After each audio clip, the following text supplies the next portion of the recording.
In this episode, we're looking at housekeeping and workflow.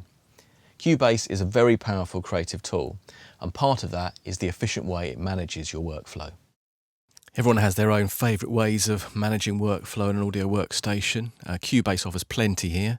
You can customise your toolbars in all kinds of interesting ways, which means you can actually streamline it to actually only show things that you really want to use.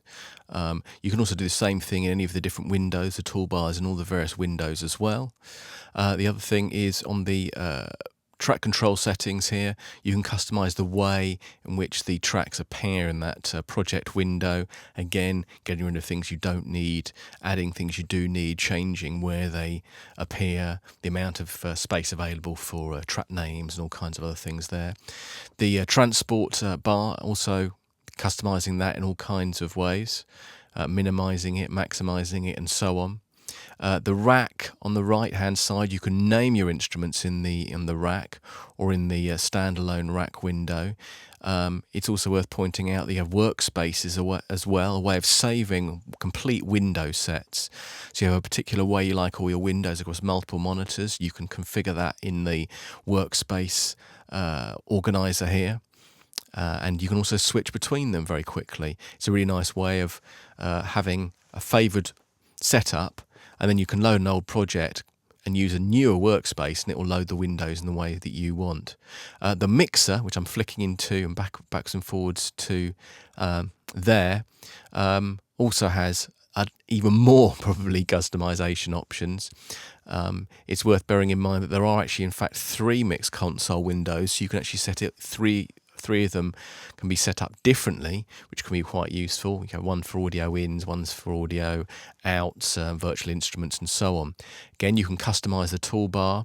You can actually set which elements you want to appear in the racks in the middle of the window, which tracks you want to actually access, and various options for showing metering and various other things around the interface. It really is a question of trying to set it up how you want it to appear. Zones allow you to position tracks in different parts of the mixer. So these zones, if you fix it to the left or the right zone, it means they will be fixed and you'll be able to move between other tracks elsewhere in the mixer. The visibility works across projects and also mixes. These are actual separate settings, so I can choose what I want to see in the project. So for big projects, it allows you to narrow things down in interesting ways, just show, for example, vocals and whatever, and so you avoid any kind of confusion in terms of managing the project or navigating your way around it. And the same thing happens in the mixer as well. Using folders, which I've got here, also a very helpful way of organising things. I show the racks on the right hand side. You have VST instrument rack or the media bay. That's relatively new. And also using colour, very important. Using similar colours across similar tracks across different projects means loading projects is a lot easier. Key commands, important way of actually accessing functions without having to dive into menus, and you can customize them yourself. I have some set up for doing certain zoom things and actually accessing left and right locators and so on. Folders again here. You can just select tracks, move tracks to selected folders, and you can have folders within folders and so on. I tend to put things like the instruments, FX channels and other things into an other folder and keeps them out of the way at the top of the project window. Ruler track.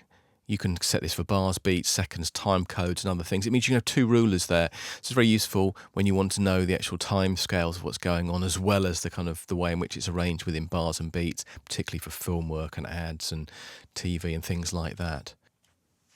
If we dive into the media menu, you have Media Bay and its variants, Loop Browser and Sound Browser. Really useful for finding samples and presets and things like that. A little bit convoluted at times, but nonetheless very useful. Plugin Manager. This is a really nice, neat, relatively new feature that allows you to set up plugins in folder structures of your own choosing, and also to choose plugin sets that make it much more streamlined. We can import tracks from other projects much more easily now. If you go into the File Tracks for Projects menu, and it allows you to import certain elements from those projects without having to open them. Then the other thing is also, if we go to Save Track Presets, we can actually save presets in all kinds of different ways in Cubase, as whether sounds or whatever they happen to be, but also tracks. Profile Manager finally allows you to actually set up a complete global configuration and actually save it as one particular setup and export it to another audio workstation that you might be working on, which hasn't been set up in the same way. And of course, you can save the way you've set up a track with the ins and outs and even MIDI and audio as a template as well. In the next episode, we're going to show you how you can use Cubase's tools to collaborate with other people.